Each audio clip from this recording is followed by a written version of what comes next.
Hello everybody and welcome to the Visual Guys Wrestling! Now we've got the Raw review for the 7th of the 8th, 2017. Now let's just get fucking started! Miz TV with Paul Heyman and Brock Lesnar. And the Miz starts running his mouth about how Brock's going to quit, he's going to lose it at SummerSlam. So Paul Heyman says, do you want an exclusive what's going to happen at SummerSlam? Go out and Brock just destroys Bo Dallas, Curtis Axel and the Miz.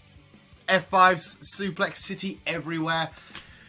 As if the Miz is starting with Brock Lesnar. Come on, Miz. Sheamus versus Seth Rollins. And obviously Cesaro's ringside. Dean Ambrose isn't there. So the match goes on. A few back and forward. But then Cesaro gets involved. Sheamus is allowed to get a quick roll-up from behind.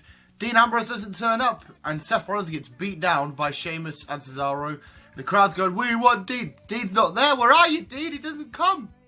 Curtis Axel was supposed to fight Jason Jordan, but obviously he got done in. So Kurt Angle needs a guy to wrestle him. And I can't pronounce this name. I just want to say Jean-Paul Gaultier. It's like Jean-Garac Abilde. But he's facing Jason Jordan. So yeah, Jason Jordan just wrecks him. But the crowd are so against Jason. They're booing him. But he wins, but the crowd didn't like it. Now, Bayley's addressing the fact that she can't compete at SummerSlam, even though she's the number one contender for the Raw Women's title. She's giving an interview and she says, I want Sasha Banks to win. There's going to be 2 triple threat matches. One tonight, one next week. And the winner of both triple threat matches will face. And then the winner will take on Alexa Bliss at SummerSlam.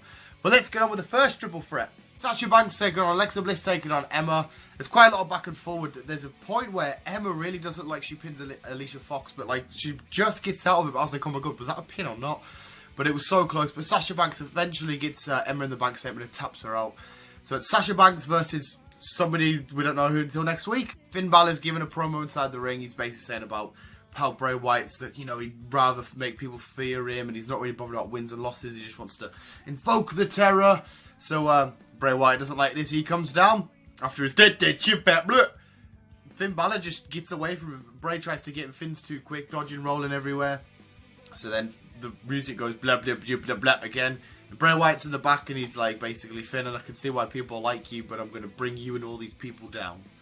Big Show and Enzo Amore taking on the Club. The Club eventually win because Big Cass comes down and distracts Big Show, allowing the Club to get him out and then getting Enzo. It was close, so Enzo nearly looked like he was going to get a bit of momentum back. Enzo's just really bad on his own at the minute. He needs somebody, which is a bit shame.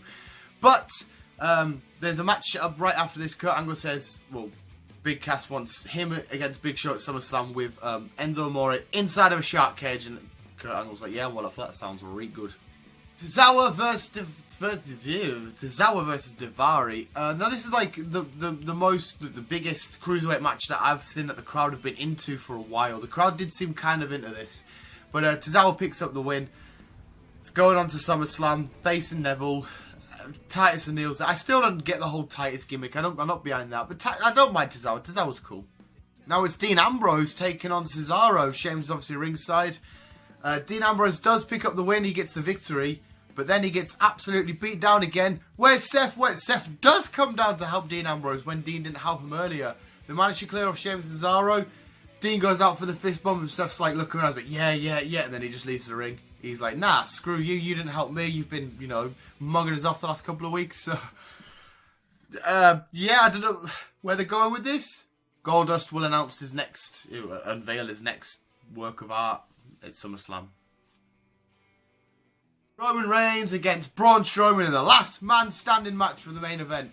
Awesome match. There was a crazy spear where Roman Reigns felt like he'd run half a bloody mile. So Samoa dropped through a table. They fight on the ramp for a while. But as they're coming back down, so Roman Reigns, when he hits the spear, he stands up. Samoa Joe comes from the crowd and gets him a coquina clutch. Sends him right to sleep. And so Braun and Roman Reigns are down. They get to the count of 8, but then Braun just gets up and wins the match. It was really friggin' awesome, that match. Don't care what you got to say about Roman Reigns. I enjoy watching him compete. But that was this week's Raw Reviewed. Hopefully you guys enjoyed the show. Hope you enjoyed this review. Hit that like, subscribe if you want to read. That'd be awesome. And I'm going to give the show 6.5. It wasn't amazing. The Roman Reigns spot and a couple other spots were quite good. But the rest was just a bit meh. But anyway, visuals. That was this week's Raw Reviewed. You guys just keep on keeping on.